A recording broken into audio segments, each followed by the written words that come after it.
दोस्तों आज की इस वीडियो में हम आपको दिखाने वाले हैं कि फैक्ट्रियों में कार्ड्स यानी ताश के पत्ते कैसे बनाए जाते हैं। बिलाशुबा ताश पूरी दुनिया में ही बहुत शौक से खेली जाती है। खुसूसन बिलखुसूस कार्ड्स के बिना बड़े बड़े कैसीनोज और क्लब्स में रौनक नजर आते हैं। मगर क्या आप जानते हैं कि इन ताश के खूबसूरत और रंगीन पत्तों को फैक्ट्री में कैसे बनाया जाता है और इनको बनाते वक्त फैक्ट्री में किन किन मराहिल से गुजरना पड़ता है। अगर आप ये सब नहीं जानते तो आइए हमारी आज की इस वीडियो में जानते हैं।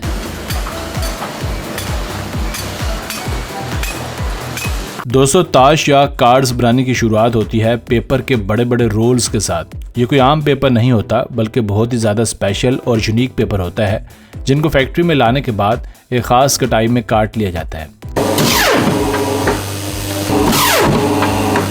कटाई के बाद अगला मरहला आता है इसको प्रिंटिंग करने का। ये भी एक अहम मरहला होता है जिसमें इस पेपर को अपने मतलूबा कलर में प्रिंट कर लिया जाता है। ये काम भी बड़ी बड़ी मशीनें ही करती हैं।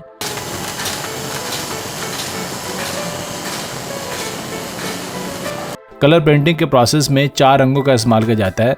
सबसे पहले नीले रंग को अप्लाई किया जाता है जिसके लिए इसी डाई को लोड किया जाता है। फिर इसके बाद दूसरे कलर्स को भी इसमें ऐड किया जाता है और सभी कलर्स को एक साथ ऐड नहीं किया जाता बल्कि ये काम बारी बारी किया जाता है। डाइंग का काम मुकम्मल होने के बाद ये मशीन सभी पेपर्स को खुद ही लोड करती जाती है। जब प्रिंटिंग का काम मुकम्मल हो जाता है तो ये सभी शीट्स प्रिंट होकर मशीन से एक कन्वेयर बेल्ट के जरिए बाहर आती जाती हैं जिनको एक एक करके एक से ही जगह पर जमा कर लिया जाता है। इसके बाद एक वर्कर इन प्रिंटेड शीट्स को एक हाइड्रोलिक लिफ्ट की मदद से एक दूसरी मशीन तक ले जाता है। इस दूसरी मशीन में दाखिल करने के बाद इसके ऊपर एक ख़ास किस्म का लिक्विड लगाया जाता है ताकि ये हर तरह की नमी से महफूज रह सके। इसके बाद इसे एक भट्टी में से गुजारा जाता है जहां ये लिक्विड अच्छी तरह से उस शीट के साथ चिपक जाता है और यहाँ इस स्टेज पर प्रिंटिंग का काम तकरीबन मुकम्मल हो जाता है। इसके बाद इन शीट्स का अच्छी तरह से इंस्पेक्शन किया जाता है। ये काम मैनुअली और टेक्निकली दोनों तरह से किया जाता है। यहाँ अगर इन्हें कोई भी शीट खराब मिले तो इसे वहीं बाहर निकाल दिया जाता है। इसके बाद बारी आती है इन शीट्स को एक ख़ास किस्म का टेक्सचर देने की। इस मकसद के लिए उन्हें एक ख़ास किस्म की टेक्सचरिंग मशीन से गुजारा जाता है। इन टेक्सचरिंग मशीन का ये फ़ायदा होता है कि ये टेक्सचर जब हाथ में कार्ड्स पकड़े जाते हैं तो उसे एक अच्छा एहसास फराहम करती है। और अब बारी आती है मेन मरहले की यानी इन शीट्स को काटने की। इस मरहले में शीट्स को काट कर कार्ड्स की शक्ल दी जाती है। इस मरहले में एक ऑटोमेटिक मशीन इन सभी कार्ड्स को एक ख़ास साइज़ के हिसाब से काटती जाती है।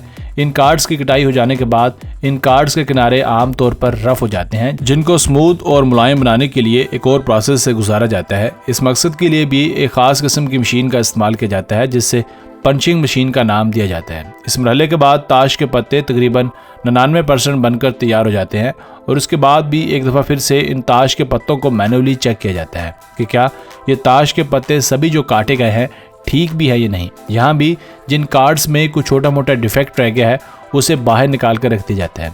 इस आखिरी इंस्पेक्शन के बाद इन कार्ड्स के पत्तों को या ताश के पत्तों को पैक करके मार्केट में सेल होने के लिए भिजवा दिया जाता है।